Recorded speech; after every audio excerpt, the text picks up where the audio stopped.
ரோமர் 3ஆம் அதிகாரம் 28வது வசனம். கிறிஸ்து இயேசுவினுடைய இரத்தத்தை பற்றும் விசுவாசத்தினாலே பலிக்கும் கிருபாதார பலியாக அவரையே ஏற்படுத்தினார்.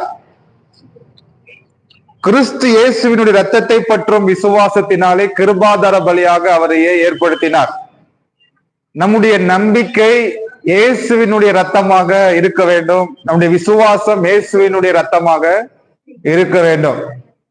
இந்த இயேசுவினுடைய இரத்தத்திற்கு சகல அதிகாரமும் வல்லமையும் உடையதாக இருக்கிறது.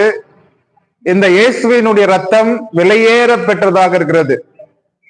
இந்த உலகத்துல காசோட மதிப்பு இழந்து போயிடும், மனுஷனுடைய மதிப்பு இழந்து போயிடும், தங்கத்தினுடைய மதிப்பு இழந்து போயிடும். ஆனால் இயேசு கிறிஸ்துவின் இரத்தத்தின் வல்லமைக்கான மதிப்பு இழந்து போகவே முடியாது.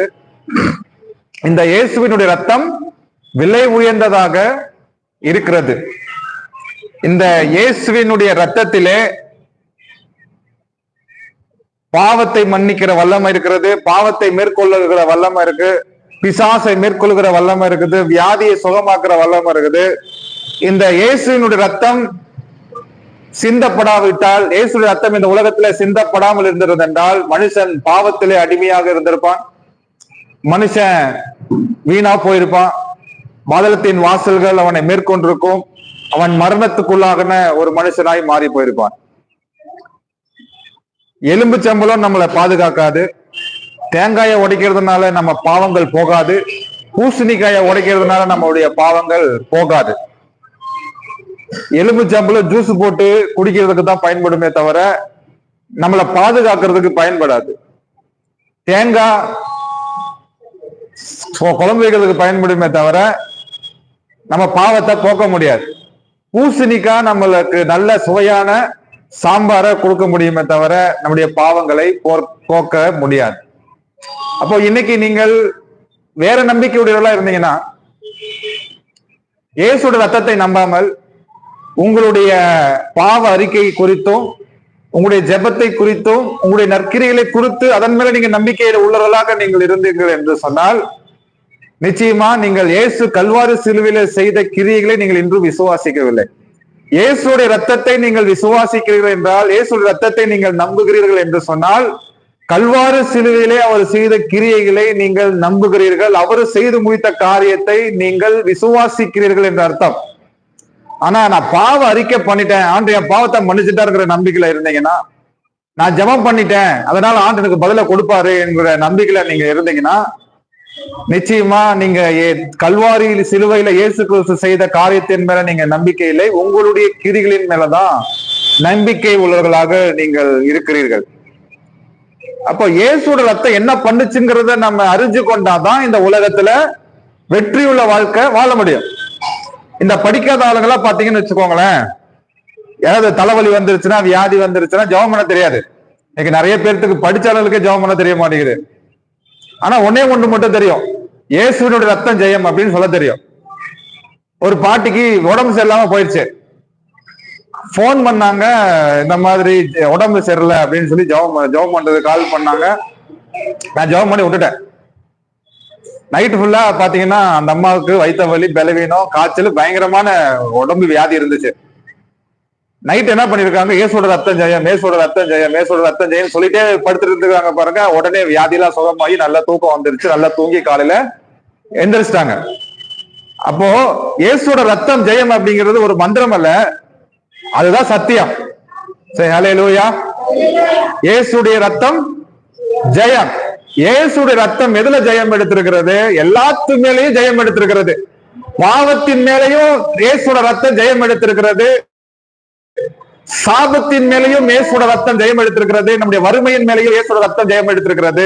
ஆதாம் எதையெல்லாம் போய் கொண்டு போய் மாட்ட விட்டானோ, எதையெல்லாம் சிக்க விட்டானோ, அதெல்லாம் என்ன பண்ணார் ஆண்டவர்? அவருடைய ரத்தத்தை சிந்தி நமக்கு வெற்றியும் வாழ்க்கையும் கொடுத்திருக்கார். அல்லேலூயா. அப்போ இயேசுவோட ரத்தத்தை நீங்கள் விசுவாசிக்கிறவர்களா இருந்தால், இயேசுவோட ரத்தத்தை நீங்கள் நம்பிக்கையாக கொண்டிருந்தால், பாவத்தின் வல்லமை உங்களை மேற்கொள்ள முடியாது, பாதகத்தின் வாசல்கள் உங்களை மேற்கொள்ள முடியாது, வியாதியின் வல்லமை உங்களை மேற்கொள்ள முடியாது. ஏன்னா எல்லா வல்லமையை காட்டிலும் இயேசுவோட ரத்தத்துக்கு வல்லம் அதிகம். அல்லேலூயா.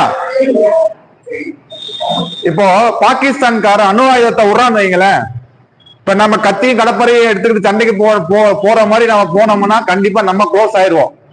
அவன் என்ன சக்தியோட வரானோ அதை காட்டிலும் நம்ம என்ன பண்ணணும், அதிகமான சக்தி உள்ளவர்களாக அணு ஆயுதத்தை விட்டாதான் அவனை நம்ம தோற்கடிக்க முடியும். இப்போ பாருங்க, பிசாசுக்கு எந்த வல்லமையும் கிடையாது. ஆனா அவனுக்கு வல்லமை இருக்குதுன்னு நம்பி நீங்க எலுமிச்சம்பழத்தை அறுத்து வச்சுட்டு, இந்த மாதிரி நிறைய பேருக்கு நம்பிக்கை என்னன்னா எலுமிச்சம்பழத்து மேல நம்பிக்கை. அதாவது ஒரு காமெடி,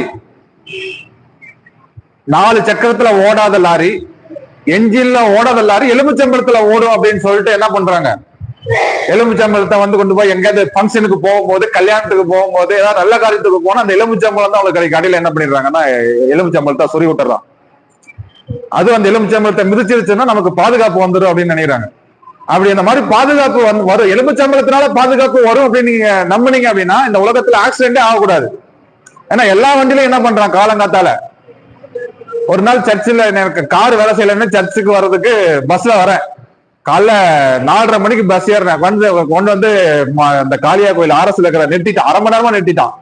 வண்டி எடுப்பான்னு பார்த்தானா அப்பதான் எலுமிச்சம்பழக்காரமா வருது, 5 மணிக்கு தான் வருது. அது வரைக்கும் வண்டி நிறுத்தி எலுமிச்சம்பழத்தை வாங்கி பூஜை பண்ணி கடையில அடியில வச்சு நசுக்கி அப்புறமா என்ன பண்றான் வர, அதுலயே லேட் ஆகி போயிடுச்சு. சோ எலுமிச்சம்பழத்தின் மேல நம்பிக்கை நம்ம வைக்கிறோம் அப்படின்னா நிச்சயமா அது நம்மளை பாதுகாக்காது. பூசணிக்காய் நம்மளை பாதுகாக்காது, தேங்காய் நம்மளை பாதுகாக்காது. எது நம்மளை பாதுகாக்கும் என்றால் இயேசுவினுடைய ரத்தம் தான் நம்மை பாதுகாக்க முடியும். ஹல்லேலூயா. சோ நம்முடைய நம்பிக்கை எது? நம்முடைய நம்பிக்கை எதுவாக இருக்க வேண்டும்? இயேசுடைய ரத்தமாக இருக்க வேண்டும். நம்முடைய விசுவாசம் எதுவாக இருக்க வேண்டும்? இயேசுவினுடைய ரத்தமாக இருக்க வேண்டும். இயேசுவினுடைய ரத்தத்தை நீங்கள் நம்பினால் வியாதியிலிருந்து பாதுகாக்கப்படுவீர்கள். இயேசுவின் ரத்தத்தினாலே நீங்கள் மூடப்பட்டிருந்தால், இயேசுவின் ரத்தத்தை நீங்கள் நம்பினால் பில்லி சூனியத்திலிருந்து, செய்வினிலிருந்து, எல்லா பிசாசினுடைய தந்திரத்திலும் இருந்து நீங்கள் பாதுகாக்கப்படுவீர்கள். பாவத்தின் வல்லமிலிருந்து பாதுகாக்கப்படுவீர்கள். அப்போ இயேசுடைய ரத்தம் என்ன பண்ணுச்சு அப்படிங்கறத தெரிஞ்சுக்கிட்டீங்கன்னா தான் அதன் மேல நம்பிக்கையா இருக்க முடியும். இயேசுடைய ரத்தத்தை நம்ம ஸ்லோகன் சொல்ற மாதிரி, மந்திரம் சொல்ற மாதிரி, இயேசுவோட ரத்தம் ஜெயம், இயேசுவோட ரத்தம் ஜெயம், இயேசுவோட ரத்தம் ஜெயம் அப்படின்னு சொல்லி சொல்றதுனாலயே, எதுவுமே எந்த சத்தியமே தெரியாம சொல்றதுனாலயே ஒருத்தங்க சுகமாகறாங்க அப்படின்னா அந்த ரத்தத்தை குறித்ததான அறிவு உள்ளவர்களாக இருந்து அதை அறிந்து கொண்டு அதை நீங்கள் விசுவாசிக்கிறவர்களா இருந்தீங்கன்னு சொன்னா நிச்சயமா இந்த உலகத்துல நம்ம விடுதலையோடு கூட வெற்றியோடு கூட நம்ம வாழ முடியும். ஹல்லேலூயா. அப்போ இயேசுவோட ரத்தம் நமக்கு என்ன செய்தது அப்படின்னு சொன்னா பல காரியத்தை செஞ்சிருக்கு. அதுல சில காரியத்தை மாத்திரம் நான் உங்களுக்கு சொல்ல விரும்புறேன். இயேசுடைய ரத்தத்தினாலே நாம் எல்லாரும் விலை கொடுத்து வாங்கப்பட்டிருக்கிறோம். அப்போஸ்தலர் 20வது அதிகாரம் 28வது வசனம். அப்போஸ்தலர் 20வது அதிகாரம் 28வது வசனம்.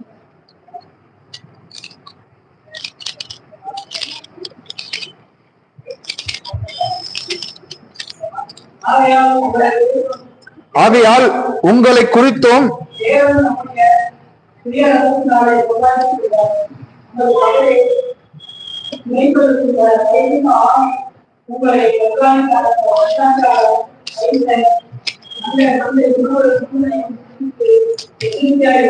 இயேசு கிறிஸ்து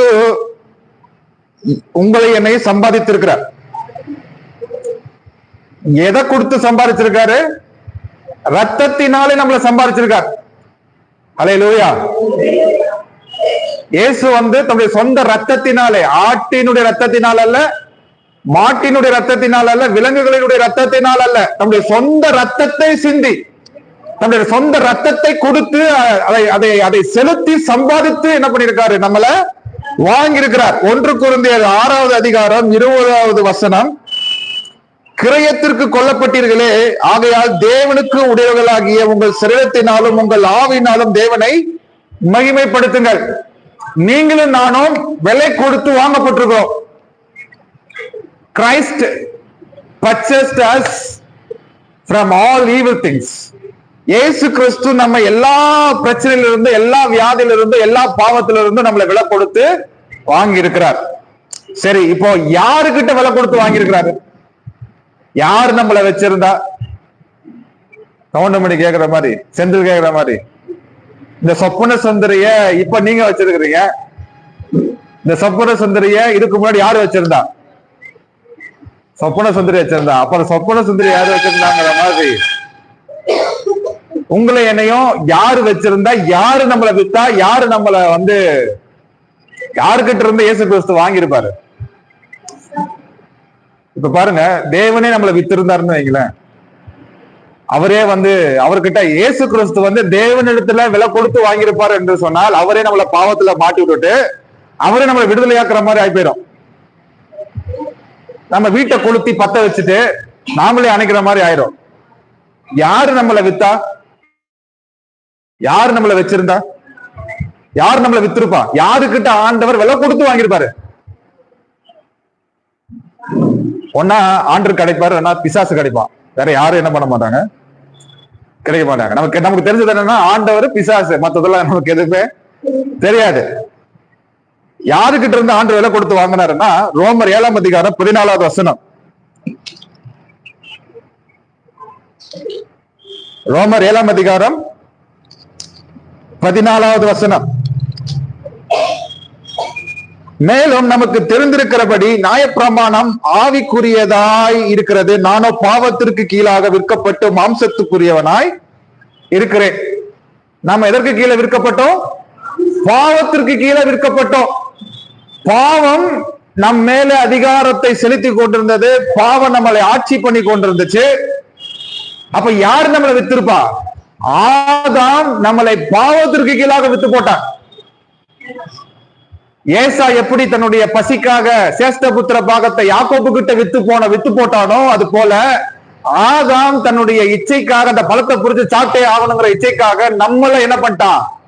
தாரம் வாத்து கொடுத்துட்டான், பாவத்துல வித்துட்டான். இப்ப பாவத்தின் சம்பளம் என்ன ஆயிடுச்சு? மரணம் ஆயிடுச்சு. பாவத்தை செய்யறப்படினா நம்ம மரணத்தை அறுவடை செய்து கொண்டிருந்தோம். பாவத்தினாலே உண்டாகக்கூடிய விளைவுகளையும் நம்ம அனுபவித்துக் கொண்டிருந்தோம். பாவத்தை செய்ய செய்ய பாவத்தினாலே என்ன உண்டாச்சு? சாபம் உண்டாச்சு. பாவத்தினாலே மகிமை இழந்து போனோம். ஆதாம் தேவனுடைய மகிமை இழந்து போனான். தேவன் தனக்கு கொடுத்த எல்லா ஆசீர்வாதத்தையும், பூமிக்குரிய காரியத்தையும், பரலோகத்துக்குரிய காரியத்தை எல்லாத்தையுமே ஆதாம் இழந்து போனான். அப்போ பாவத்திலிருந்து நம்மளை விடுதலையாக்கப்பட்டாதான் நாம பரலோக வாழ்க்கையை சுதந்திரித்துக் கொள்ள முடியும், நித்திய ஜீவனை பெற்றுக்கொள்ள முடியும், ஆசீர்வாதத்தை பெற்றுக்கொள்ள முடியும், சுகத்தை பெற்றுக்கொள்ள முடியும், தேவனுடைய ராஜ்யத்தை நாம் அனுபவிக்க முடியும். அப்போ இந்த உலகத்துல ஆண்டவர் வெள்ளியினாலையும் பொன்னியினாலையும் நம்மளை சம்பாதிக்கல, பணத்தினால நம்மளை சம்பாதிக்கல, ஆட்டு மாட்டினுடைய ரத்தத்தினால நம்மளை சம்பாதிக்கல, இயேசு கிறிஸ்துவின் ரத்தத்தினாலே நம்மளை சம்பாதித்து வாங்கி இருக்கிறார். ஆகவே பாவத்தின் வல்லமை நம்மளை ஆளுகை செய்ய முடியாது. பாவத்தினுடைய விளைவுகளினாலே உண்டாக்கப்படுகிற எந்த காரியத்தையும் நம்ம அனுபவிக்க வேண்டிய அவசியம் இல்லை. இயேசு கிறிஸ்து பாவத்தினால் உண்டாகுகிற எல்லா விளைவுகளும் அனுபவித்து விட்டார். இயேசுடைய ரத்தத்தினாலே நாம் விலை கொடுத்து வாங்கப்பட்டபடியினால் நாம் இப்பொழுது இயேசுவுக்கு சொந்தமாக மாறிவிட்டோம். பாவத்திலிருந்து அடிமையாக இருந்த நம்மை இப்பொழுது தேவனுக்கு அடிமையாக மாற்றிட்டாரு. இப்போ நம்ம தேவனுக்கு அடிமையாக இருக்கிறோம். அப்ப பாவத்தின் விளைவுகள் நமக்கு என்ன செய்யாது? நம்மள ஆளுகை செய்யாது. அல்லேலூயா. நியாயப்பிரமாணம் சொல்லுது, 3ஆம் 4ஆம் தலைமுறை மட்டும் விசாரிக்கிறவராக இருக்கிறார். ஆனா நான் இயேசுவோட ரத்தத்தை நான் விசுவாசித்தால் கிருபாதர பலியாக அவர் இருக்கிறபடினால் என் முன்னோருடைய பாவமும் சரி, சாபமும் சரி, என் பாவமும் சரி, என் சாபமும் சரி என்னை ஆளுகை செய்ய முடியாது. கிருபாதர பலி என் ஜபம் அல்ல, கிருபாதர பலி இயேசுடைய ரத்தமாக இருக்கிறது. அல்லேலூயா. நான் 40 நாள் பாஸ்டிங் இருந்து தேங்காய் எண்ணெய பாராசூட் எண்ணெயை வாங்கிட்டு வந்து தண்ணியில ஊத்தி அதை கலைக்குட்டு நான் குடிச்சாலும் என் சாபம் என்னை விட்டு போகாது. That fasting prayer cannot free from every causes. அல்லேலூயா. நான் அறிக்கை செய்து, ஆண்டவரே எங்க தாத்தா பண்ண சாபத்தை மன்னியும் ஆண்டவரே. ஏன் பாவம் உங்களை பின் தொடர்ந்துட்டே இருக்குது? நீங்க உபவாசம் இருந்து ஜெபம் பண்ணாதனால பாவம் உங்களை பின்தொடரல. நீங்க நிறைய பேர் சர்ச்சுக்கு வரணும்னா பக்கிடையும் தூக்கிட்டு வாங்க, தண்ணியும் தூக்கிட்டு வந்துருக்கணும். ஏன் பைபிளை தூக்கிட்டு வரீங்க? தண்ணி குடிச்சாதான் உங்க சாபம் போகணும்னா பைபிளை விட்டு போட்டு ஒரு பக்கெட்ல தண்ணி கொண்டு இருக்கலாம்ல, வாந்தி எடுத்துட்டு உட்காந்துட்டு இருக்கலாம்ல. நம்ம your vomit cannot free from every bondages of sins. உங்களுடைய வாந்தி பாவத்திலிருந்து உங்களை விடுதலை ஆக்க முடியாது. ஆமென், ஹல்லேலூயா. நான் பாவத்திலிருந்து விடுதலை ஆகிறதுக்கு என்ன பாஸ்டர் செய்யணும்னு கேள்வி கேட்டீங்கன்னா கண்டிப்பா நீங்க விசுவாசி கிடையாது. இயேசு எல்லாத்தையுமே செஞ்சு முடிச்சிட்டாரு. நாம் எதையும் செய்ய வேண்டிய அவசியம். don't deal with sin. பாவத்தோடு கூட நீங்க டீல் பண்றதுக்கு ஒண்ணுமே இல்லை. இப்போ சரியா, நம்ம பாவத்தோடு கூட டீல் பண்ண வேண்டிய அவசியம் இல்லை. ஆல்ரெடி இயேசு கிறிஸ்து பாவத்தோடு கூட டீல் பண்ணிட்டாரு. இப்ப நம்முடைய வேலை என்ன? இயேசு நமக்கு கொடுத்த மகிமையை அனுபவிப்பதுதான் நம்முடைய வேலை. இயேசு நமக்கு கொடுத்த ஆசீர்வாதத்தை அனுபவிப்பதுதான் நம்முடைய வேலையாக இருக்கிறது. ஹல்லேலூயா. ஆனா நம்ம என்ன பண்ண மாட்டேங்கிறோம்னா, இயேசுவினுடைய ரத்தத்தை பற்றும் விசுவாசத்தினாலதான் நம்ம நீதிமானாக்கப்பட்டிருக்கிறோம். இயேசுடைய ரத்தத்தை நீங்கள் விசுவாசிச்சாதான் அந்த கிருபாதார பலி உங்க வாழ்க்கையில பலிக்க ஆரம்பிக்கும். நீங்க இயேசுவோட ரத்தத்தை நம்பாம உட்காந்துக்கிட்டு ஆண்டவரே பாவத்தை மன்னியும் ஆண்டவரே பாவத்தை மன்னியும் ஆண்டவரே அறிக்கை பண்ணிட்டு உட்காந்துட்டு இருந்தீங்கன்னா இப்ப நீங்க எதை பிலீவ் பண்ணல, ரத்தத்தை நீங்க நம்பலன்னு அர்த்தம். உட்காந்து ஆண்டவரே எனக்கு தாத்தா பண்ண பாவத்தை மன்னிங்க ஆண்டவரே, எங்க அப்பா செஞ்ச பாவத்தை மன்னிங்க ஆண்டவரேன்னு சொல்லி ஜெபம் பண்ணிட்டு இருந்தீங்கன்னா நீங்க இப்ப எதை நம்பல? இயேசுவோட ரத்தத்தை நீங்க நம்பல. அந்த கிருபாதார பலி உங்க வாழ்க்கையில பலிக்கல. அதனாலதான் எங்க போனாலும் என்ன பண்ணுது? பாவம் உங்களை பின்தொடர்ந்து குற்ற மனசாட்சி உங்க கூடயே வருது. பாத்தீங்கன்னா நிழல் நம்மளோட வர மாதிரி இன்னைக்கு அநேக பேர் என்ன பண்றாங்கன்னா குற்ற மனசாட்சியில வாழ்ந்துட்டு இருக்காங்க. அந்த கில்ட்டி ஃபீலிங்ல வாழ்ந்துட்டு இருக்காங்க. அந்த பாவத்தினுடைய விளைவுகளை அறுத்து கொண்டிருக்கிறாங்க. ஹல்லேலூயா. சரி, ஹல்லேலூயா. இப்ப நான் இயேசுவோட ரத்தத்தை நான் நம்பினால் கிருபை என் வாழ்க்கையில பலிக்கும். ஆமென் சொல்லுங்க. ஹல்லேலூயா. நான் இயேசுவை என்னுடைய ரத்தத்தை விசுவாசித்தபடினால், இயேசுவினுடைய ரத்தம் சகல பாவங்களையும் நீக்கி சுத்திகரிக்கும். என் பாவத்தை மாத்திரமல்ல, என் தாத்தா பாட்டி பாவத்தை மாத்திரமல்ல, உலகத்தில் இருக்கிற எல்லா மனுஷனுடைய பாவத்தையும் கழுவி சுத்திகரிக்கக்கூடியதா இருக்கிறது இயேசுவினுடைய ரத்தம். ஹல்லேலூயா. அப்புறம் எந்த தைரியத்துல உட்காந்துக்கிட்டு ஆண்டவரே தாத்தா பண்ண பாவத்தை மன்னிங்க ஆண்டவரே, எங்க அப்பா பண்ண பாவத்தை மன்னிங்க ஆண்டவரே, பாவத்தோட வல்லமை போட்டு தாக்குது ஆண்டவரேன்னு சொல்லி எந்த தைரியத்துல ஜெபம் பண்றீங்க? ஏன் பிரேயர் பண்றீங்க? பிரேயர் பண்றது தப்புன்னு நான் சொல்லல. பிரேயர் பண்றது நல்லது. எதுக்கு பிரேயர் பண்ணணும்னா பிசாசோட டீல் பண்றதுக்கு பிரேயர் இல்ல, பாவத்தை டீல் பண்றதுக்கு பிரேயர் கிடையாது. எதுக்குன்னா தேவ மகிமையை அனுபவிக்கிறதுக்கு பிரேயர் வேணும். சரியா? ஐஸ்கிரீமை எப்படி டேஸ்ட் பண்ணி சாப்பிடுறீங்களோ, சரியா, உப்பை டேஸ்ட் பண்ணி சாப்பிடுவீங்களா?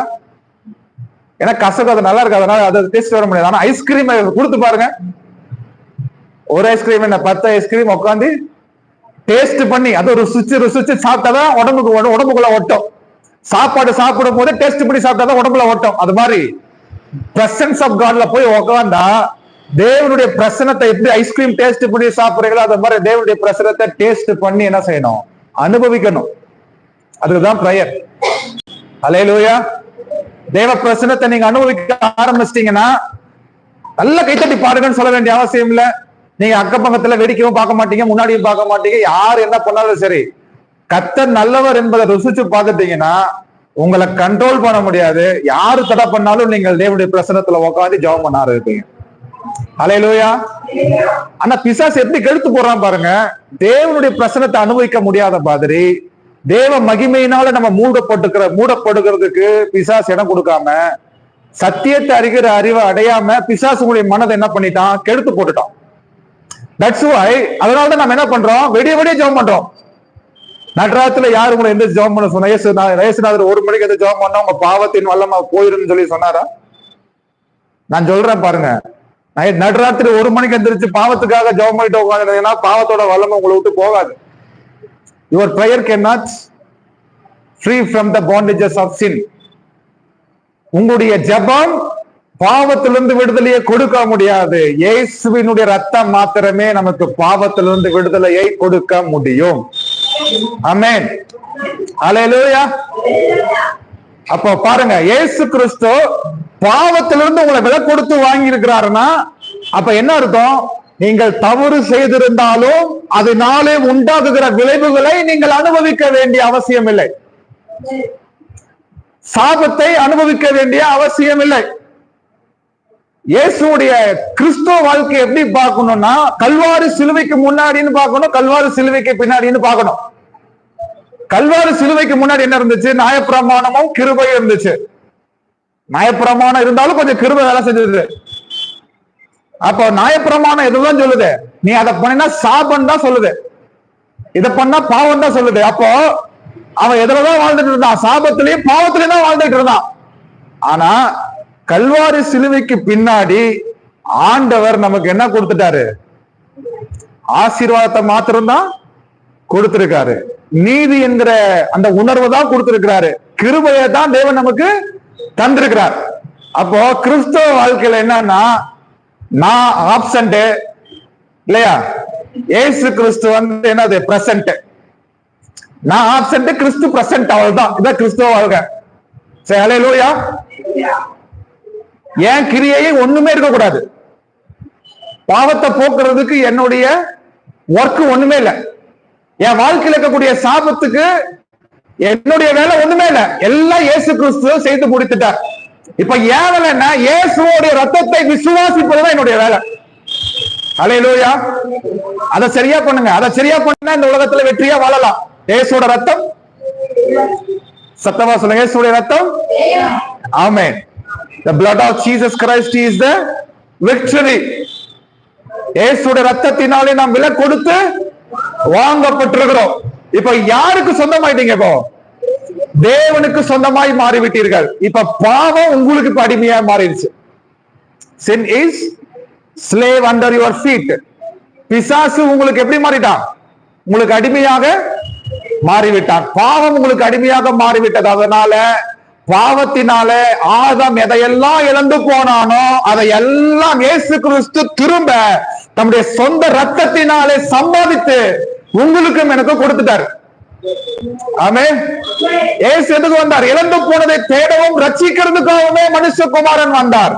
அப்ப இயேசுவோடைய ரத்தம் தான் நாம் இழந்து போன எல்லா ஆசீர்வாதத்தையும் திரும்ப நமக்கு பெற்று கொடுத்திருக்கிறது. அதனால இயேசுடைய ரத்தத்தை விசுவாசிச்சாதான் கிருபை நம்முடைய வாழ்க்கையில பலிக்கும். கிருபாதார பலி இயேசு கிறிஸ்து மாத்திரமே.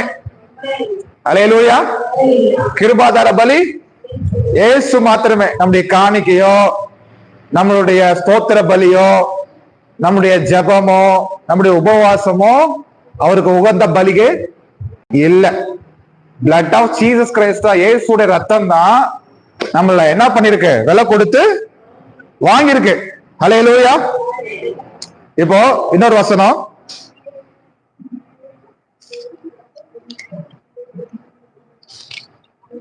கொலேசியர் 1ஆம் அதிகாரம் 20வது வசனம் 21வது வசனத்தை படிக்கலாம்.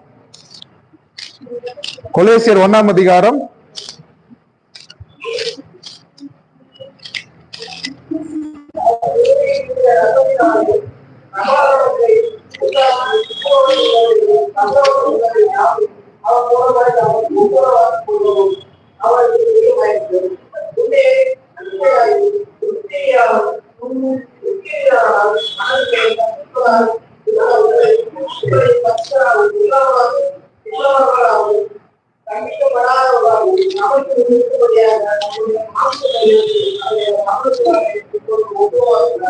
'கவனிங்க, இயேசுடைய ரத்தம் முதல்ல என்ன பார்த்தோம்? இயேசுடைய ரத்தம் உங்களை விலை கொடுத்து வாங்கியிருக்கு. எதுல இருந்து விலை கொடுத்து வாங்கியிருக்கு? பாவத்திலிருந்து விலை கொடுத்து நம்மளை வாங்கியிருக்கு. இப்ப இயேசுடைய ரத்தம் மனுஷனையோ தேவனையோ ஒன்னாக இணைச்சிருக்குது, ஒப்புரவாக்கி இருக்குது. ஆமென். இயேசுடைய ரத்தம் மனிதனுக்கும் தேவனுக்கும் சமாதானத்தை ஏற்படுத்தி இருக்கிறது, ஒப்புரவாக மாத்தி இருக்கிறது.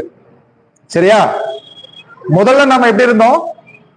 சத்துருக்களாயும் அந்நியர்களாயும் நாம் இருந்தோம். கவனிக்கிறீங்களா? முதல்ல எப்படி இருந்தோம்? தேவனுக்கு சத்துருக்களாயும் அந்நியர்களாயும் நீங்கள் இருந்தீங்க. இப்ப எப்படி இருக்கிறீங்க? இப்ப எப்படி இருக்கிறீங்க? படிங்க அந்த வசனத்தை. 21வது வசனத்தை படிங்க.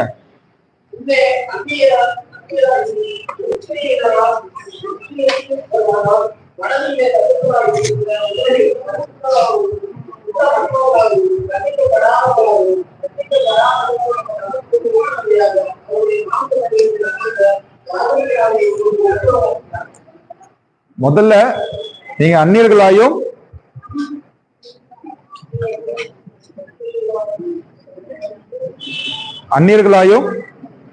Thank you, Jesus. Thank you, Jesus.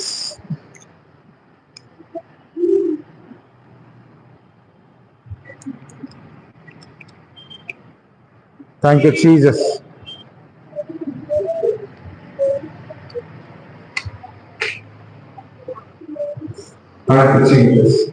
முதல்ல அந்நியர்களாயும்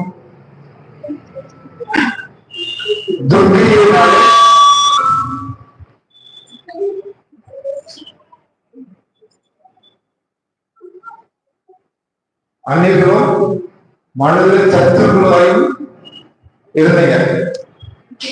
இப்போ பாருங்க, ஒரு நண்பர் இருக்காரு, நண்பர்களோட சண்டை போட்டோம்னு சொல்லுங்களேன், நாம் எந்த அளவுக்கு நேசிக்கப்படுறோமோ அந்த அளவுக்கு நாம விரோதியா மாறி அந்த அளவுக்கு வெறுக்கப்படும். சரியா? மறுபடியும் சமாதானம் ஆயிடுச்சுன்னா மறுபடியும் நாம் நண்பர்கள் ஆகிட்டோம். இப்போ முதல்ல நம்ம தேவனுக்கு பாவத்தினால சத்துருக்களாக நாம் இருந்தோம், துரோகிகளாக இருந்தோம், உடன்படிக்கைக்கு அந்நியர்களாக நாம் இருந்தோம். ஆனால் இயேசுவின் ரத்தம் தேவனோடு கூட நம்மை ஒப்புரவாக்கின பின்பாக இயேசுவின் ரத்தம் நம்ம எப்படி மாற்றிவிட்டது? பரிசுத்தம் உள்ளவர்களாகவும் குற்றமற்றவர்களாகவும் கண்டிக்கப்படாதவர்களுமாய் இயேசுவின் ரத்தம் நம்மை மாற்றுகிறது. ஆமென். ஹல்லேலூயா. பிலிப்பியர் 1ஆம் அதிகாரம் 20வது வசனம், 21வது வசனம். பரிசுத்தராகவும் குற்றமற்றவர்களாகவும் கண்டிக்கப்படாதவர்களாகவும் தமக்கு முன் நிறுத்தும்படியாக மாம்ச சரீரத்தை மரணத்தினாலே கொடுத்து ஒப்புரவாக்கினார். ஆமென். எதுவும் ஒப்புரவாக்கிறது? இயேசுடைய ரத்தம். ஆவிக்குரிய சகல ஆசீர்வாதத்தை நம்மை ஆசீர்வதிச்சிருக்கிறார் சொல்லி நாம் பார்த்தோம். அதுல முதல் ஆசீர்வாதம் என்னது? உலக தோற்றத்துக்கு முன்னாடியே பரிசுத்தம் உள்ளவர்களாயும் குற்றமற்றவர்களாயும் தேவன் நம்மளை தெரிந்து கொண்டார். இப்ப நீங்க யாரு? தேவனோடு கூட நீங்கள் ஒப்புரவாக்கின பின்பாக நீங்க இப்ப யாரு? பரிசுத்தவான்கள், குற்றமற்றவர்கள், கண்டிக்கப்படாதவர்கள். நீங்க செஞ்ச தப்புக்கு தண்டிக்கப்படாதவர்கள், உங்களுடைய பாவத்திற்கு நீங்கள் கண்டிக்கப்படாதவர்கள். ஆமென். ஆண்டவர் உங்களுடைய பாவத்திற்கு 3ஆம் 4ஆம் தலைமுறை மட்டும் விசாரிக்க மாட்டார். ஏனெனில் இயேசுடைய ரத்தம் உங்களையும் என்னையும் தேவனுக்கு ஒப்புரவாக்கி விட்டது. நீங்கள் ஒப்புரவாக்கின பின்பாக நீங்கள் சத்துருக்களா மாற முடியுமா? சொல்லுங்க. நிறைய பேர் நினைக்கிறாங்க ஒப்புரவாகுதலுக்குன்னே தனியா ஒரு ஜபத்தை வைக்கிறாங்க, சுத்திகரிப்பு ஆராதனை வைக்கிறாங்க. நம்ம தப்பு செஞ்ச உடனே, இப்ப நம்ம ஞானஸ்தானம் எடுத்தாச்சு, கம்யூன் சர்வீஸ் எடுக்கிறோம், வார வாரம் சபைக்கு வரும். ஒரு பாவத்தை செய்யறேன்னு வைங்களேன், ஒரு சின்ன பாவத்தை பார்க்கும், பாவத்துல பெரிய பாவம் சின்ன பாவம் இல்ல, பாவத்தை செய்யற போய் பேசுறேன்னு வைங்களேன், இல்ல ஜோசியம் பாக்குற கேஸ், எலும்புச்சம்பளத்தை புளிகிற கேஸ், இதெல்லாம் விடுங்க, அதெல்லாம் அப்பாற்பட்ட கேஸ், அதெல்லாம் மன புரிதாகல. அதனாலதான் என்ன பண்ணிட்டுக்கிறாங்க, ஜோசியம் பாக்குறாங்க, கிளி ஜோசியம். எத்தனை கிளி ஜோசியம் பார்த்தாலும் சரி, அந்த கிளி கொத்த மாட்டேங்குது. கொத்திருச்சுன்னா பார்க்க மாட்டாங்க. கொத்ததுனால்தான் மன புதுசாகல. அதனாலதான் என்ன பண்றாங்க, போய் உட்காந்து ஜோசியம் பார்த்து உட்காந்துருக்காங்க. ஹல்லேலூயா. அந்த கேஸ் எல்லாம் விட்டுடுவோம். பொய் சொல்றேன்னு வைங்களேன், மனுஷனுக்குள்ள குற்ற உணர்வு வருது. நிறைய பேர் என்ன பண்ணிட்டாங்கன்னா ரட்சிப்பை இழந்து போயிடுறோம் அப்படின்னு நினைக்கிறாங்க. ரட்சிப்பு ஒன் டைம் தான், டெய்லி நீங்க ரட்சிக்கப்பட போறது இல்ல. டெய்லி நீங்க ரட்சிக்கப்படுற நபரா இருந்தீங்கன்னா ஆண்டு டெய்லி சாகணும். சரியா? சால்வேஷன் இஸ் ஒன் டைம், ஒரே ப்ராசஸ் தான். நிறைய பேர் என்ன நினைக்கிறாங்கன்னா, ஆண்டவரே என்ன நான் ஒப்புரவாகிறேன், ஆண்டவரே போய் தேவனத்துல ஒப்புரவாகிறேன், மனுஷங்கிட்ட போய் ஒப்புரவாகிற மாதிரி நீ காணிக்க செலுத்த வருகிற போது உன் சகோதரத்தில் குறை உண்டால் முதல்ல உன்னுடைய சகோதரத்துல போய் ஒப்புரவான பின்னாடி வந்து அப்படிங்கிறாரு. அப்போ நம்ம மனுஷங்கிட்ட போய் ஒப்புரவாகிற மாதிரி, தேவனிடத்துல போய் ஒப்புரவாகிற மாதிரி நம்ம என்ன பண்றோம்? அதுவே நான் ஒப்புரவாகிறேன், பாவத்தை பண்ணீங்க அப்படின்னு சொல்லி நிறைய பேர் ஒப்புரவாகிற ஜெபம் செய்யறாங்க. உங்க பிரேயர் என்ன பண்ணாது? உங்களை தேவனோடு கூட ஒப்புரவாக்க முடியாது. ஆமென். முதல்ல உங்களை நம்புறத முதல்ல தூக்கி போடுங்க. நீங்களும் நானும் யாரு? Dummy piece.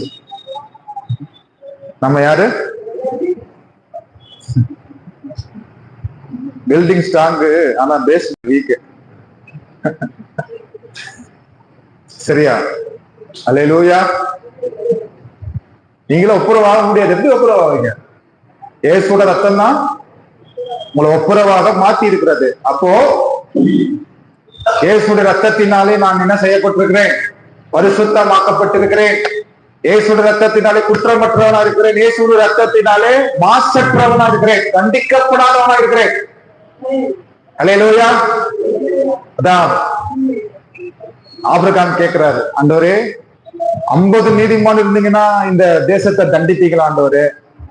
பாவத்தை விசாரிப்பீங்களா ஆண்டவரே? ஆண்டு சொல்றாரு, 50 நீதிமான் இருந்த ஆபிரகாமே நான் விசாரிக்க மாட்டேன் அப்படின்னு. 40 நீதிமான் இருந்தா விசாரிக்க மாட்டேன். 10 பேர் இருந்தா விசாரிக்க மாட்டேன். ஒருத்தர் இருந்தா ஒரு நீதிமான் நிமித்தம் நான் என்ன செய்ய மாட்டேன்? விசாரிக்க மாட்டேன் அப்படிங்கிறார். அல்லேலூயா. நிறைய உபதேசியர்கள் இருக்காங்க. என்ன சொல்லுவாங்க தெரியுமா? சிஸ்டர், உங்க தாத்தா பாட்டி சாபம் எல்லாம் வீட்டுல இருக்குது, போயிட்டு எண்ணெயை வாங்கிட்டு வாங்க, தேங்காய் எண்ணெய் வாங்கிட்டு வாங்க, ஒரு 2 சொம்பு தண்ணி எடுத்துக்கோங்க, 2 சொம்பு தண்ணியை விட்டுட்டு அந்த தண்ணிக்கு ஜெபம் பண்ணா போதாது, அந்த எண்ணெயை ஊத்தணும், எண்ணெயை ஊத்தி கலக்கிக்கணும். சரியா? எப்படி சாப்பாட்டுக்கு சாம்பார் காம்பினேஷன், அது மாதிரி தண்ணிக்கு காம்பினேஷன் தேங்காய் எண்ணெய். அதை கொஞ்சம் உள்ள விட்டுக்கணும். உள்ள விட்டு நல்லா கலக்கிட்டு ஜெபம் பண்ணி, இப்ப ஆண்டவரே இது இயேசு ரத்தமா இருப்பதாக ஒரிஜினல் ரத்தத்தை விட்டுப்பாங்க. ஒரிஜினல் ரத்தத்தை விசுவாசிக்கல, இப்ப டூப்ளிகேட் ரத்தம், தண்ணீர் ரத்தமா மாத்திட்டு உட்காந்துருக்காங்க. ஆண்டவரே இந்த தண்ணீர் ரத்தமாக மாறட்டும், இயேசுவோட ரத்தமாய் மாறட்டும். அவர் கல்வாரி சிலுவையில சிந்தின ரத்தத்தை விட்டுட்டாங்க. இப்ப என்ன செய்யறது? குடிக்கிறாங்க, கண்ணை மூடிட்டு அந்த கோட்டர் குடிக்கிற மாதிரி குடிப்பாங்க. இயேசுவோட ரத்தம், இயேசுவோட ரத்தம், இயேசுவோட ரத்தம் குடிச்சு நல்லா குடிச்சிட்டு வாந்தி எடுப்பாங்க. வாந்தி எடுத்தா உள்ள என்ன இருக்கும்? கருவேப்பிலை, அந்த கொத்தமல்லி தலை ஏதாச்சும் உள்ள போய் கருப்பு கலர்ல போய் ஃபார்ம் ஆயிருக்கும். வாந்தி எடுத்தோடனே பாரு எவனோ உனக்கு சூனி வச்சிருக்கான், அதனால உள்ள மருந்து அடிச்சாச்சு. அல்லேலூயா. இந்த மருந்து தான் உனக்குள்ள என்ன பண்ணிட்டு இருக்குது? வேலை செஞ்சுட்டு இருக்குது. மருந்து வேலை செய்யல, நீங்க இயேசுவோட ரத்தத்தை விசுவாசிக்காம இருக்கிற அந்த அவிசுவாசம் தான் உங்களுக்குள்ள வேலை செஞ்சுட்டு இருக்குது. சுத்தம் உள்ளவனுக்கு சகலமும் சுத்தமா இருக்கும், அசுத்தம் உள்ளவனுக்கு சகலமும் அசுத்தமா இருக்கும். இல்லையா? தீத்து 3ஆம் அதிகாரம் 20வது வசனம் நினைக்கிறேன், அது படிங்க. தீத்து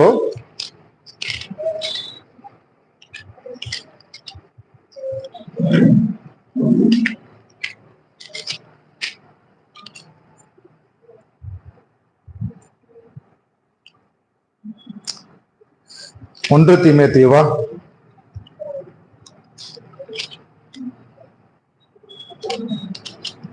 சுத்தமுள்ளவனுக்கு சகலமும் சுத்தமா இருக்கும்,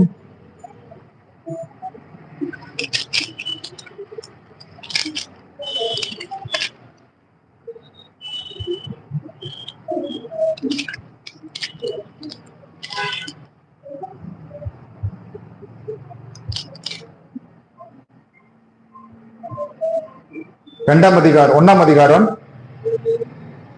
15வது வசனம். சுத்தம் உள்ளவர்களுக்கு சகலமும் சுத்தமா இருக்கும், அசுத்தம் உள்ளவர்களுக்கு அவிசுவாசம் உள்ளவர்களுக்கும் ஒன்றும் சுத்தமாயிடாது, அவர்களுடைய புத்தியும் மனசாட்சியும் அசுத்தமா இருக்கும். அல்லேலூயா. இருக்கிறீங்களா? அல்லேலூயா. செய்வன வேலை செய்தா உங்களுடைய அவிசுவாச வேலை செய்தா?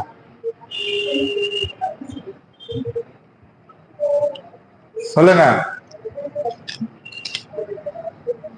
எது வேலை செய்யுது? அவிசுவாசம் வேலை. சுத்தமா இருந்தீங்கன்னா, மனசு சுத்தமா இருக்கு, சகலமும் சுத்தமா இருக்கும். அவிசுவாசம் இருந்துச்சுன்னா அசுத்தம் உள்ளவனுக்கும் அவிசுவாசிக்கும் ஒண்ணுமே சுத்தமா இருக்காது. அல்லேலூயா.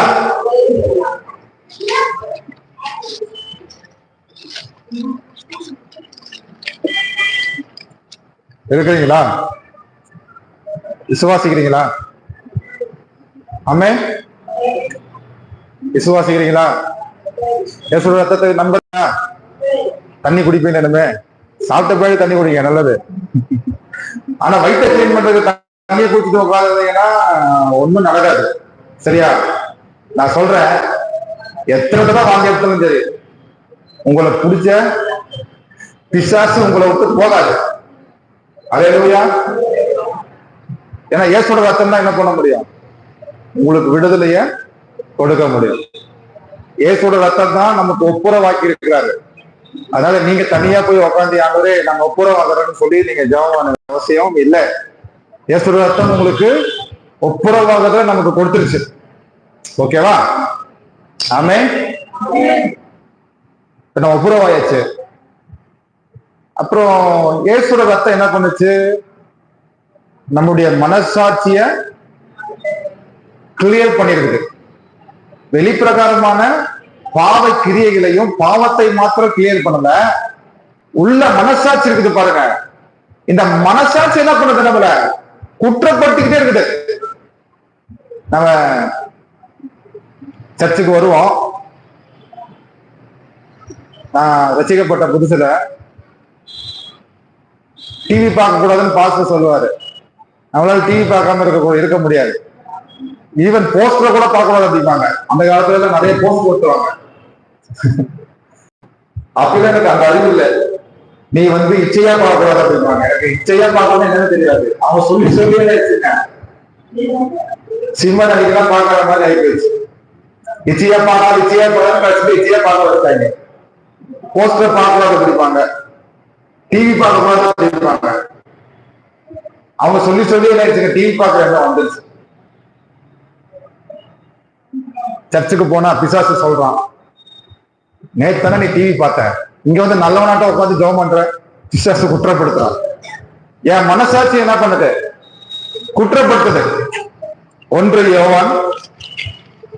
யோவான் 3ஆம் அதிகாரம் 21வது வசனம், 20-21 படிக்கலாம். 1 யோவான் 3ஆம் அதிகாரம்.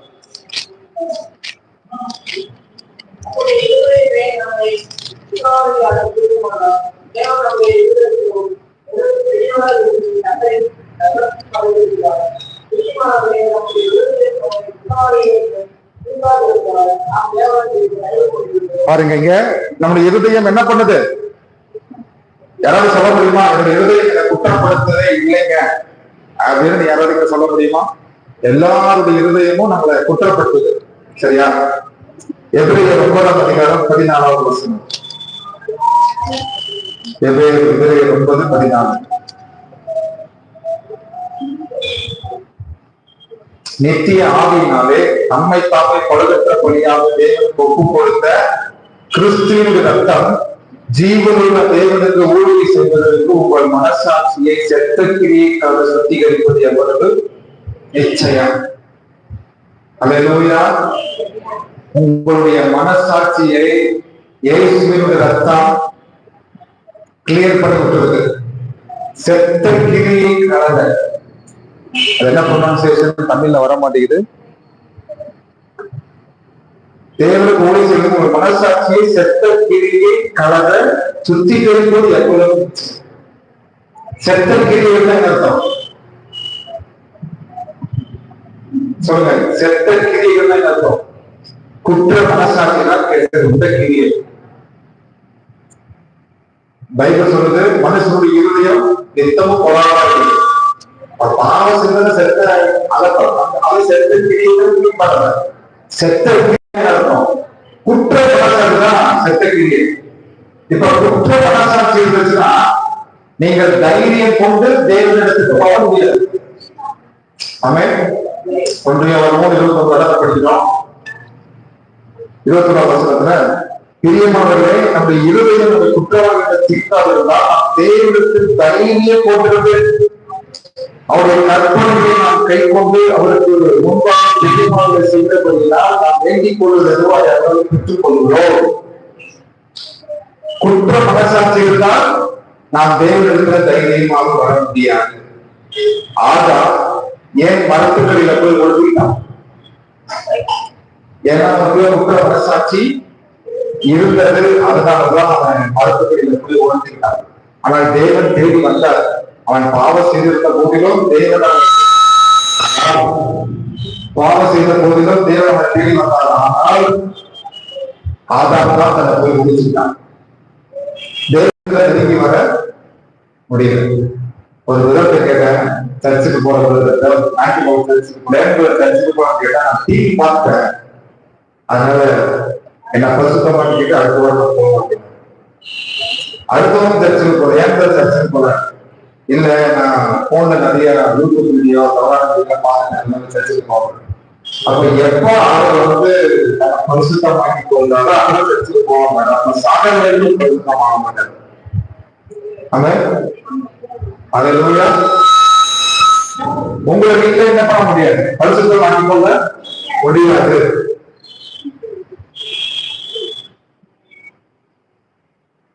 அப்ப அவர்களுக்கு செத்த கிரியை, குற்ற மனசாட்சி செத்த கிரியை, குற்ற உணர்வு வருவாரு. குற்ற உணர்வு இருந்துச்சுன்னா நீங்க தைரியம் கொடுக்கறதுக்கு வரமாட்டீங்க. ஏன்னா பண்றது தப்பு நமக்கு தெரியாம இந்த போல வசதிகள் எல்லாம் நாட்டுனாலையும் பாருங்க, இந்த கஞ்சா குடிக்கிறாங்க, குடிக்கிறாங்க, சர்ச்சுக்கு வரத போல போட்டு குட்டிட்டு இருக்காங்க. சர்ச்சுக்கு வர மாட்டாங்க. ஏன்னா அவங்க தன்னை விடுதலையாக்குறதுக்கு ட்ரை பண்றாங்க. நான் சொல்றேன், உங்களை விடுதலையாக்குறதுக்கு கெட்ட பழக்கங்களுக்கு முயற்சி செஞ்சீங்கன்னா நீங்க விடவே முடியாது. இப்ப நீங்க எப்ப கற்பனைகளை கை கொள்ள முடியும் அப்படின்னா, தைரியமான தேவனுடைய சமூகத்துக்குள்ள நீங்க வரும்போதுதான் அவனுடைய பிரசனத்தினாலே நீங்கள் நிரப்பப்பட முடியும். அவனுடைய கிருபையினாலே நீங்கள் வாதத்தை மேற்கொள்ள முடியும். யோவான் 1 எழுதுறாரு 22, 23, 24 பிரியமானவர்களே, நம்முடைய இருதயம் நம்மை குற்றவாளிகள் என்று தீர்க்காதிருந்தால் நாம் தேவனுக்கு தைரியம் கொண்டிருந்து அவருடைய கற்பனையை நாம் கை கொண்டு அவருக்கு முன்பாக பிரியமானவர்களை செய்கிறபடினால் நாம் வேண்டிக் கொள்கிறதோ அதை அவரால் பெற்றுக் கொள்கிறோம். அல்லேலூயா. கற்பனை 2ஆக சொல்லப்படுது. ஒண்ணு, முழு இருதயத்தோடு, முழு ஆத்மாவோடு, முழு விளக்கோடும் தேவனிடத்துல அன்பு கூறுவாயாக. ஒன்றிடத்தில் அன்பு கூறுவது போல பிறத்திலும் அன்பு கூறுவாயாக என்று தேவன் சொன்னார். நீங்க சுயமா பிரியப்படுத்த முடியாது. நான் நியாயப்பிரமாணத்தினாலே சரி, நான் விசுவாசத்தினால நியாயப்பிரமாணத்தை எவமாக்குகிறேனோ இல்ல, விசுவாசத்தினால நியாயப்பிரமாணத்தை நிறைவேற்றுகிறேன். ரோமர் 3:13 வசனம்.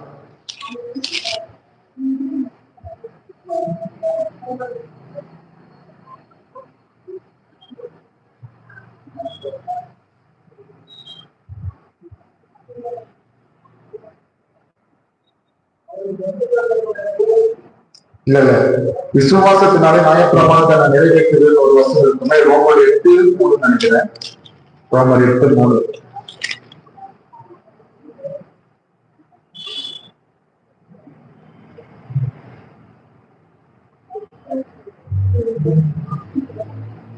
மாம்சத்தின்படி நடவாமல் ஆவியின்படி நடக்கிற நம்மிடத்து நியாயப்பிரமாணத்தின் நீதி நிறைவேறும்படிக்கு.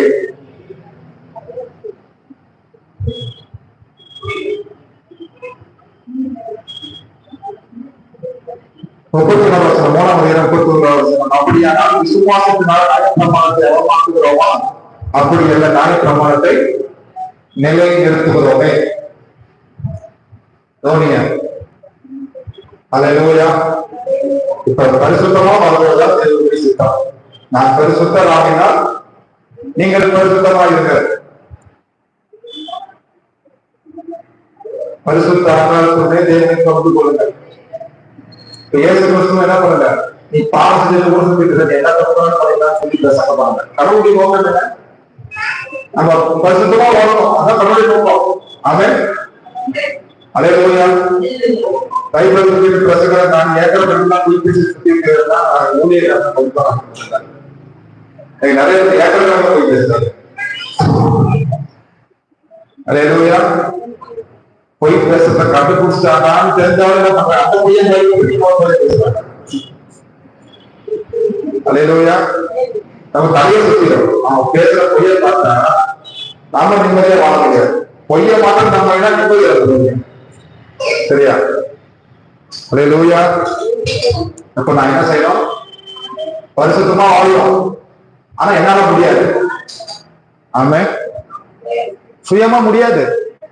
இப்ப சுயமா மேற்கொள்ற மாதிரி இருந்துச்சுன்னா எதுக்கு இயேசு வரணும்? இயேசு வரவேணாமே. பழைய ஏற்பாட்டு கால ஊழியத்துல நியாயப்பிரமாணம் இருந்துச்சு. அந்த நியாயப்பிரமாணம் எப்படிப்பட்ட ஊழியம்? குற்றப்படுத்துற ஊழியம். சரியா? 2 கொரிந்தியர் 3ஆம் அதிகாரம், 2 கொரிந்தியர் 3ஆம் அதிகாரம்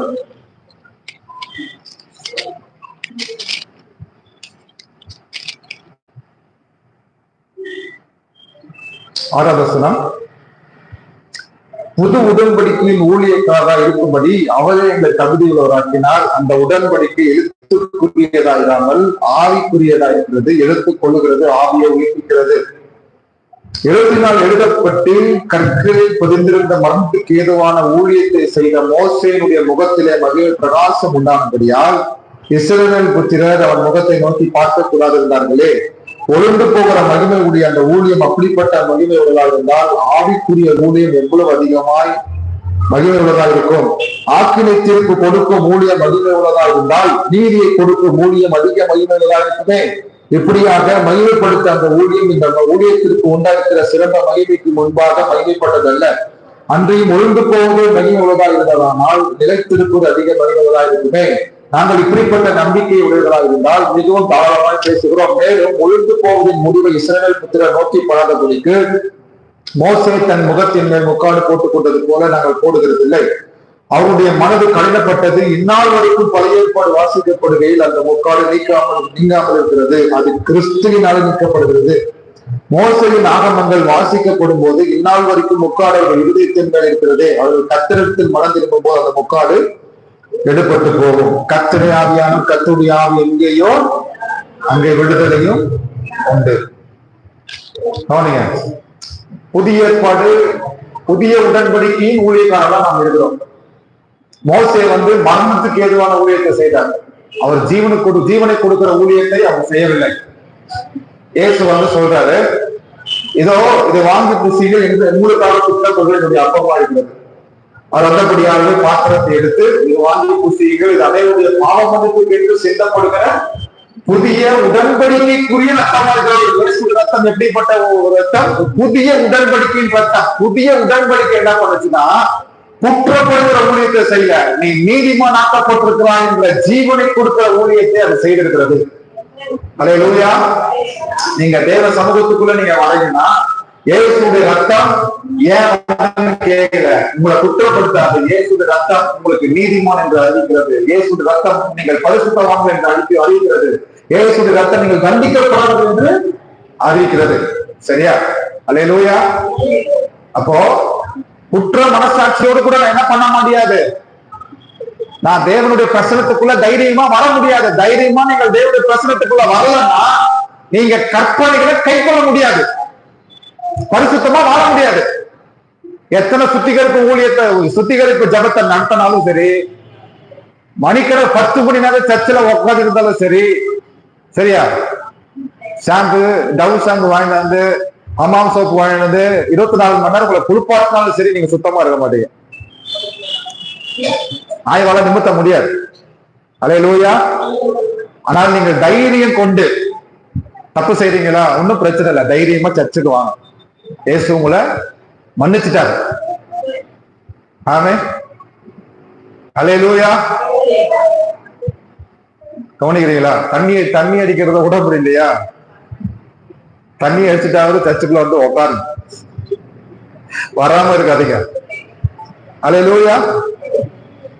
அதுக்கு தண்ணி அடிக்க நான் சொல்ல வரல, தண்ணி அடிக்க கூடாதான் சொல்ல வரேன். ஆனா இப்படி சொன்னா நியாயப்பிரமாணம் என்ன சொல்லுது? பண்ணாதுன்னு தான் சொல்லுது, ஆனா பண்ணிட்டு உட்காந்துட்டு இருக்காங்க. நியாயப்பிரமாணத்துல 613 நியாயப்பிரமாணத்துல 420 வேர்டு என்ன சொல்லுது? பண்ணாதுன்னு சொல்லுது.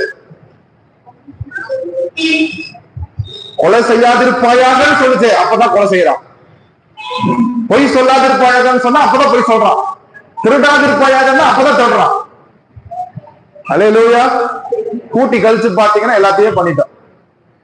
இயேசுடைய பாணியில கொலை செய்யாதிருப்பாயாகன்னா என்ன அர்த்தம்? இயேசு சொல்றாரு, நீ கொலை செஞ்ச, பிசிக்கலா கொலை செஞ்ச அது இருக்கட்டும், உன் சகோதரனை மூடு நின்று சொன்னாவே நீ எரிநகரத்துக்கு ஒப்பானவனா மாறிட்டாய். நீ கொலை பண்ணிட்ட, வார்த்தையினால நீ கொலை செஞ்சுட்ட, அப்ப நீ ஒரு கொலைகாரன் அப்படிங்கிறாரு. அப்போ கொலையும் செஞ்சாச்சு. சரியா? ஒரு பெண்ணை நீ விபச்சாரியா, ஒரு பெண்ணை இச்சையா பாத்தீங்கன்னா அந்த பெண்ணோட விபச்சாரம் செய்தாற்று அப்படிங்கிறாரு.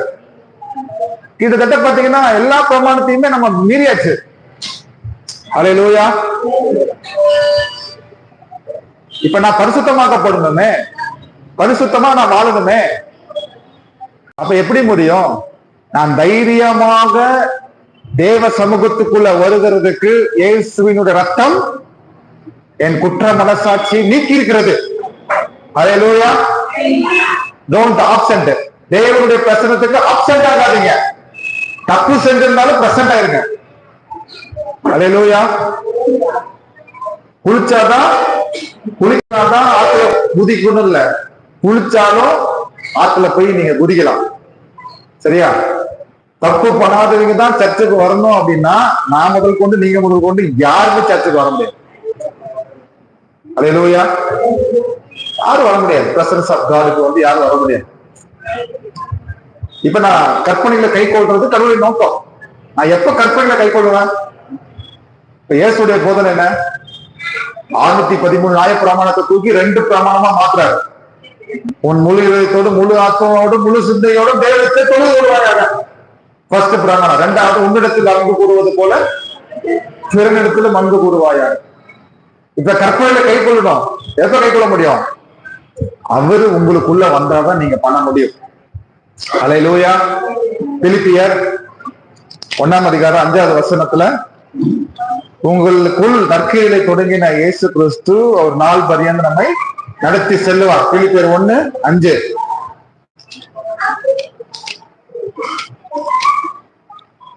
பிலிப்பியர் 1:5. உங்களில் நற்கிரியை தொடங்கினவர் அது இயேசு கிறிஸ்து நாள் பரியந்த முடிய நடத்தி வருவார் என்று நம்பி. அல்லேலூயா. யார் உங்களுக்குள்ள நல்ல கிரியைகளை ஸ்டார்ட் பண்ண முடியும்? நீங்களா இயேசுவா? சொல்லுங்க, இயேசுவா நீங்களா? இயேசுதான் உங்களுக்குள்ள ஸ்டார்ட் பண்ண முடியும். ஆமென். இயேசு உங்க வாழ்க்கையில வெளிப்படணும். எப்ப வெளிப்படுவாரு? நீங்க தைரியமாக தேவனுடைய பிரசன்னத்துல வந்து பிரசன்ட் ஆயிடும். நம்மளுடைய வேலை என்ன தெரியுமா? டோன்ட் டீல் வித் சின். பாவத்தோடு கூட நீங்க என்ன பண்ணாதீங்க, யுத்தம் பண்ணாதீங்க. பாவத்தோடு, பாவத்தினுடைய கிரியைகளோடு கூட நீங்கள் யுத்தம் பண்ணாதீங்க. யுத்தம் பண்ணினால் நீங்கள் பாவத்தையும் மேற்கொள்ள முடியாது, பாவத்தினால உண்டாகிற கிரியைகளையும் நீங்கள் மேற்கொள்ள முடியாது. இப்ப என்னுடைய வேலை என்ன தெரியுமா? தேவனை குறித்து அறிகிற அறிவில நாம் வளர்ச்சி அடைய வேண்டும். அல்லேலூயா. ஆமென். 5 மணி நேரம் ஜெபம் பண்றேன். வெளியே ஜெபம் பண்றேன். பாத்தீங்கன்னா எனக்குள்ள இந்த குற்றம் பண்ண சாட்சி போகவே போகாது.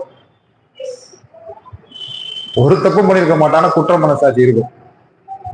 சின்ன போய் சொல்றாங்க, குற்றம் பண்ண சாட்சி இருக்கும். தேசங்களுக்குள்ள வர முடியும்.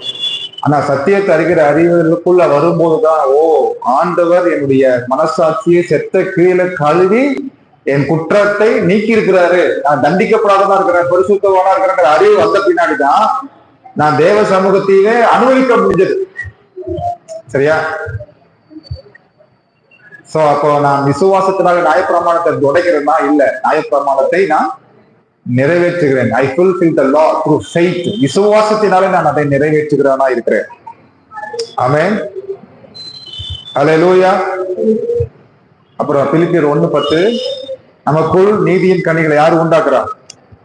தேவனுக்கு மகிமையும் துதியும் உண்டாகும்படி இயேசு கிறிஸ்துவினால் வருகிற நீதியின் கனிகளால் நிறைந்தவர்களாகி. இயேசு உங்களுக்குள்ள இருந்தால் நாம் என்ன செய்ய முடியும்? நீதியின் கனிகளை செய்ய முடியும். ஆமென். அல்லேலூயா. இப்ப பாருங்க, காலையில 5 மணிக்கு எந்திரிச்சு ஜெபம் பண்ணணும். எல்லாத்துக்கும் ஆசை, அலாரம் வச்சுட்டு ஜெபம் பண்றோம். 5 மணிக்கு எந்திரிச்சு வரணும்.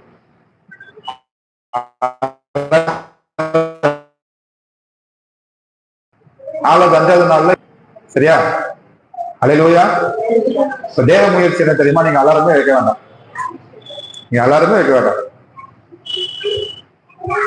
தேவனுடைய பிரசன்னம் இருந்துச்சுன்னா நைட் 2 மணி கூட உங்களுக்கு ஃப்ரெஷ்ஷா எழுந்திருப்பீங்க. தூங்கி முழிச்ச உடனே நான் சொல்றேன், தூங்கி எந்திரிக்கும் போது ஃப்ரெஷ்ஷா நீங்க எந்திரிக்கல அப்படின்னா நீங்க தேவனுடைய பிரசன்னத்துல நடக்கும். தூங்கி எந்திரிக்கும் போது நல்ல ஃப்ரெஷ்ஷா நீங்க எந்திரிக்கிறீங்கன்னா கண்டிப்பா நீங்க தேவனுடைய பிரசன்னம். அல்லேலூயா. 4 மணி நேரம் தூங்கி எந்திரிக்கும் போது ஃப்ரெஷ்ஷா எந்திரிக்க முடியும். சிலர் 12 மணி நேரம் தூங்குவாங்க. 12 மணிக்கு எந்திரிப்பாங்க, 11 மணிக்கு உடம்பு பாத்தீங்கன்னா டயர்டாவே இருக்கு. இந்த ஃப்ரெஷ்னஸ் இருக்கவே இருக்காது. சரியா?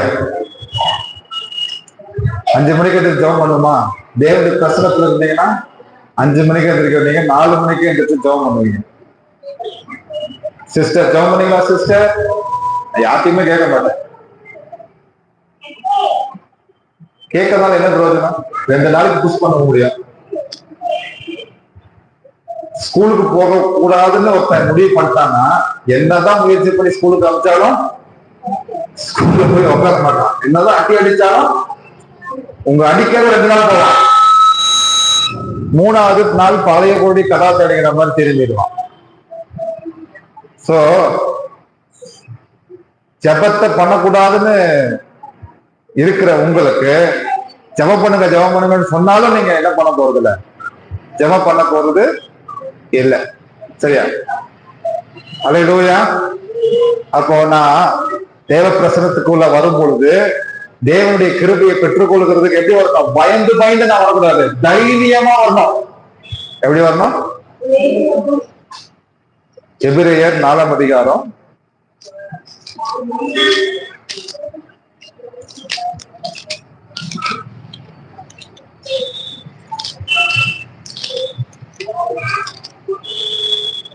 16ஆம் வசனம்.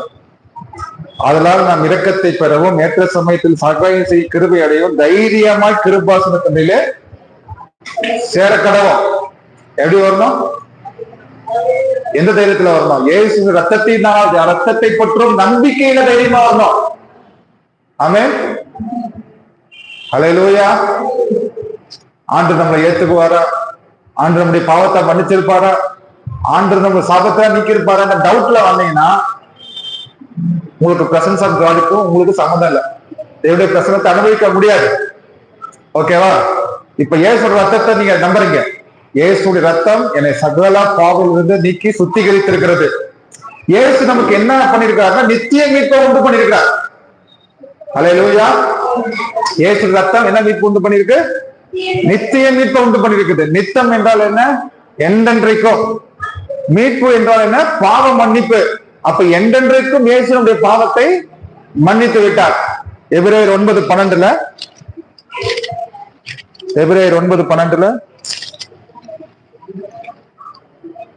வெள்ளாட்டுக்கடா இளங்கால இவருடைய ரத்தத்தினால் அல்ல, நம்முடைய சொந்த ரத்தத்தினாலும் ஒரே தர மகாபிரசுரத்திலே பிரவேசித்து நித்திய மீட்பை உண்டு பண்ணினார். மீட்புனா என்ன இருக்கும்? எபேசியர்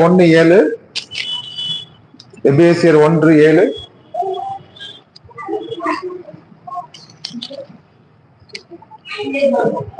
அவருடைய கிருபையின் ஐஸ்வரியத்தின்படி ரத்தத்தினாலே பாவ மன்னிப்பாகிய மீட்பு நமக்கு உண்டாஇருக்கிறது. மீட்புனா பாவ மன்னிப்பு. அப்ப இயேசு கிறிஸ்து உங்களுடைய எல்லா பாவங்களையும் மன்னித்து விட்டார். ஆமென். மேற்குக்கும் கிழக்குக்கும் எவ்வளவு தூரமோ அவ்வளவு தூரம் உங்களுடைய பாவத்தை போக்கி விட்டார். அப்புறம் என்ன பண்ணாரு? உங்களுடைய அக்கிரமங்களை கிருபையாய் மன்னித்து நான் மறந்து விட்டேன், இனி நினைவு கூறுவதில்லை அப்படிங்கிறார். I will remember your sin no more. எபேசியர் 8ஆம் அதிகாரம், எபிரேயர் 8ஆம் அதிகாரம், எபிரேயர் 8ஆம் அதிகாரம். ஏனென்றால் நான் அவர்கள் அநியாயங்களை கிருபையாய் மன்னித்து அவர்கள் பாவங்களை வாங்கி புசியுங்கள், இது அநேகருடைய பாவ மன்னிப்புக்கு என்று சிந்தப்படுகிற புதிய உடன்படிக்கை இருக்குது. அப்பதான் பாருங்க, புது உடன்படிக்கைனா என்ன பண்ண மாட்டாரா? புது உடன்படிக்கை ஏற்படுத்திட்டாவே அவர் பாவத்தை நினைக்க மாட்டார். அல்லேலூயா. உங்களுடைய தவறுகளை ஆண்டவர் மறந்துட்டாரு. அன்னைக்கு பந்திக்கு அன்னைக்குதான் பாருங்க எல்லா பாவத்தையும் அறிக்கப்படுவாங்க. என்னென்ன பாவம் செஞ்சாங்களோ அத்தனை பாவமும் பேசுவாங்க. ஆண்டவரே பாவத்தை பண்ணி, ஆண்டவரே பாவத்தை பண்ணி, ஆண்டவரே கழுவும், ஆண்டவரே. அப்பதான் அழுவாங்க. பண்றதெல்லாம் தெரியும். ஆனா சர்ச்சில் உட்காந்து அழுதுட்டு உட்காந்துட்டு இருப்பாங்க. அழுத பின்னாடி என்ன பிரயோஜனம்? மறுபடியும் அந்த தப்பை பண்ணாம இருப்பாங்கன்னு நினைக்கிறீங்கன்னா they will continue again. பண்ணாம இருந்தா கூட பரவாயில்ல, மறுபடியும் அதை போய் பண்ணுவாங்க. சரியா? புது உடன்படிக்கைனால என்ன அர்த்தம்? தேவனே நினைவு கூற மாட்டாரு. உங்களுடைய பாவத்தை அவரே நினைவு கூற, மன்னிச்சு மறந்துட்டான் இருக்கிறாரு. ஆனா நாம என்ன பண்ணுவோம்? மறுபடியும் கீழ்படியாம இயேசுக்கு ஞாபகப்படுத்துவோம், அன்றே மன்னியும், நான் ஒரு பாவி, நான் பாவியிலும் பாவி, பிரதான பாவி. அல்லேலூயா. ஆமாக்கு ஜெபம் பண்ண நீங்க பிரதான பாவிதான். ஐயோ பாவி. அல்லேலூயா. பாவியா பரிசுத்தவான? பரிசுத்தவான். அப்ப புது உடன்படிக்கை ரத்தத்தை குடிக்கும் போது என்ன நம்பிக்கை வரணும்? இயேசு என் பாவத்தை மன்னிச்சு மறந்துட்டாரு, இனி அவர் நினைவு கூற மாட்டார் அப்படிங்கிற நம்பிக்கை நமக்குள்ள வரணும். இந்த விசுவாசம் நமக்குள்ள வரணும். எதுக்கு பந்தி தெரியுமா? பந்தி எதுக்கு? அவர் செஞ்சதை நினைவு கூறுறதுக்கு பந்தி. நீங்க செஞ்சதை நினைவு கூறுறதுக்கு பந்தி இல்லை. என்ன சொல்றாரு? என்னை நினைவு கூறுபடி இதை செய்யுங்கள் அப்படிங்கிறார். அல்லேலூயா. இல்லையா? 1 கொரிந்தியர் 11ஆம் அதிகாரம், 1 கொரிந்தியர் 11ஆம் அதிகாரம்.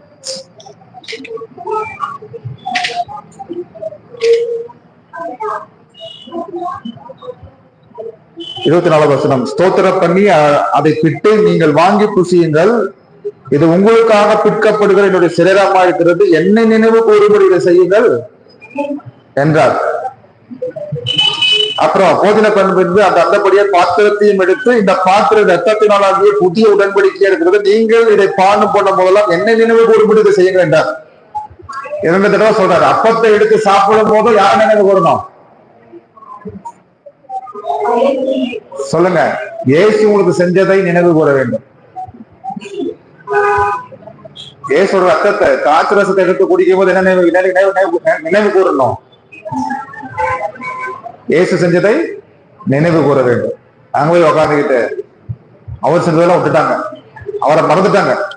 இயேசு இப்ப ஞாபகத்துக்கே வரல. இப்ப எது ஞாபகத்துக்கு வருதுன்னா, நான் என் சகோதரிய கல்லால மண்டைய உடைச்சேன், ஆண்டவரே அந்த மண்டையில உண்டான காய ஆற்றும் ஜாபம் பண்ண மாட்டாங்க, நான் செஞ்ச தப்ப மன்னிச்சிருங்க ஆண்டவரு,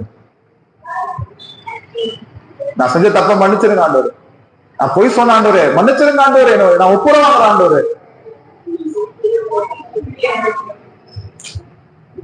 ஃபெயிலியர் ப்ராடக்ட். ஹல்லேலூயா. தேவனை நினைவு கூறுங்க. அப்புறம் என்ன செய்வாங்க தெரியுமா? வீட்டுல யாராவது செத்து போயிட்டாங்கன்னா, இந்த பெண்கள்லாம் தூரம் போனாங்கன்னா, அப்புறம் புருஷன் முன்னாடி சண்டை போட்டாங்கன்னா, வீட்டுல சமாதானம் பந்தி எடுக்க மாட்டாங்க. ஏங்க சண்டை வரக்கூடாதுங்கிறதுக்காக பந்தி எடுக்கணும்? சண்டை போட்டாலும் தான் முதல்ல பந்தி எடுக்கணும். சண்டை போடாத ஆளுங்களுக்கு பந்தியே தேவையில்லை. அல்லேலூயா. பாவம் பண்ணாதவங்களுக்கு தான் பந்தியே. பாவம் பண்ணாத ஆளுங்களுக்கு பந்தி அப்படின்னா யாரும் எடுக்க முடியாது. அல்லேலூயா. நான் சொல்றேன், புருஷன் பொண்டாட்டிக்கு சண்டை வரக்கூடாதா? தைரியமா வந்து பந்திடுங்க, சண்டை வராது. தீட்டு நேரம் தெரியுமா? வெளிப்பிரகாரமா இருக்கிறது எதுவுமே தீட்டு கிடையாது. வெளியிருந்து உள்ள போறதுதான் தீட்டு. அல்லேலூயா. ஆண் என்றும் பெண் என்றும் இல்லை, எல்லாரும் இயேசு கிறிஸ்துவுக்கு முன்னாடி சரிசமமாக்கப்பட்டாயிற்று. ஓகேவா? சோ இயேசு உங்களுக்கு எனக்கும் சொந்த ரத்தத்தினால நித்திய மீட்ப உண்ட பண்ணினார். நிறைய நிறைய நிறைய பண்ணிருக்கு இயேசுவோட ரத்தம். அதை நம்ம பிரசங்கம் பண்ணோம்னா நீங்க சந்திக்க வந்துடுவீங்க. அதனால நம்ம முடிச்சிடலாம். மணி 12 மணி ஆச்சு. பாஸ்டர் வந்து 12 மணிக்கு முடிப்பாருன்னு பார்த்தா 12 ஆகிறாரு, 1 மணி பண்ணிடுறாரு. அதாவது தேவனுடைய பிரசனத்துல டைமே கிடையாது. ஆனா என்ன பண்றது, பலனா இருக்கக்கூடிய விசுவாசிய மத்தியிலேயே பலவீனமான விசுவாசி இருக்கிறாங்க. அல்லேலூயா. சத்தியத்தை கத்துக்கணும்னு இன்ட்ரெஸ்ட் இருந்துச்சு அப்படின்னா எல்லாத்தையும் விட்டு போட்டு உட்காந்து கவனிக்கலாம். ஆனா சர்ச்சுக்கு வரதுக்கு முன்னாடி ஐயோ கறி வாங்கிட்டு பேசிட்டேனே, போய் கறி சமைக்கணுமே, மார்க்கெட்டுக்கு போகணுமே, இஞ்சி வாங்கிட்டு வரணுமே, பூண்டு வாங்கிட்டு வரணுமே, இந்த எண்ணம் நம்மளை கொள்றபடினால கரெக்டா 12 மணி ஆனா ஒன்னே என்ன பண்ணிடுறோம், வாட்சியை பார்க்க ஆரம்பிச்சிடறோம். 12 மணிக்கு மேல பாஸ்டர் பண்ற பிரசங்க செவடங்களோட சங்கோகிற மாதிரி ஒன்னும் உள்ள போக மாட்டேங்குது. அல்லேலூயா. அதனால அதுக்கு மேல நம்ம பிரசங்கம் பண்ணோம்னா உள்ள எல்லாரும் நல்ல கருத்துக்களை சொன்னாலும் சத்தியத்தை பிரசங்கம் பண்ணாலும் போக வேண்டியதை உள்ள போகும். அல்லேலூயா. ஒரு வாத்தியார் பாடம் நடத்திட்டு இருந்தாராம். என்னடா ஏறுதா? ஏறுதுங்க ஐயா. எவ்வளவு தூரம் இருக்குது? கொஞ்சம் ஏறி இருக்குதுங்க ஐயா.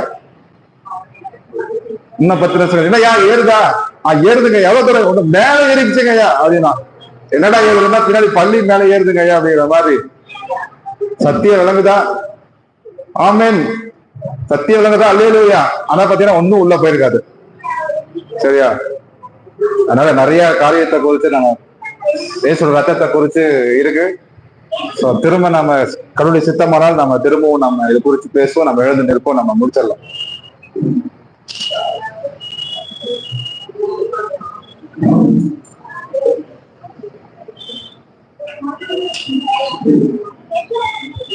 கர்த்தாவே, இந்த காலை நேரத்துல என்னோட துதிக்கிறோம். இயேசுவின் ரத்தத்தை பற்றும் விசுவாசத்தினாலே பலிக்கிற கிருபாதார பலியாக ஆண்டவரை உண்மையை ஏற்படுத்தியிருக்கிறதுக்காக நன்றி. அந்த ஒவ்வொருவரையும் பூரணமாக விடுதலையாக்குவதற்காக நன்றி. ஹல்லேலூயா. தேவ மகிமை எங்களுக்குள்ளாக இருக்கிறதுக்காக நன்றி தகப்பனே. நன்றி நன்றி நன்றி. அந்த ஒவ்வொருவரையும் இதை ஆசீர்வதிப்பதற்காக நன்றி. இந்த சட்ட நிழலுக்குள்ளாக இதை மூடிக்கொள்ளுகிறதுக்காக ஸ்தோத்திரம். சகல காரியங்கள் தளத்துல ஒப்புக் கொடுக்கிறோம். பிறந்தரை வழி நடத்தும், ஆசீர்வதியும். இயேசுவின் நாமத்தில் ஜெபிக்கிறோம். என் ஜீவனுள்ள நல்ல பிதாவே. என் ஆத்துமாவை கர்த்தரே ஸ்தோத்திரி. என் உடலுடைய பரிசுத்த நாமத்தை ஸ்தோத்திரி. என் ஆத்துமாவை கர்த்தரே ஸ்தோத்திரி. அவர் செய்த சகல வாரங்களே மனமாகும். ஆமென். அந்த கர்த்தராகிய இயேசு கிறிஸ்துவின் கிருபையும் பிதாவாகிய தேவனுடைய அன்பு பரிசுத்த ஆவியானவருடைய அன்பும் ஐக்கியத்தோட தங்கி இருப்பதாக. ஆமென். Praise the Lord. பிரைஸ்.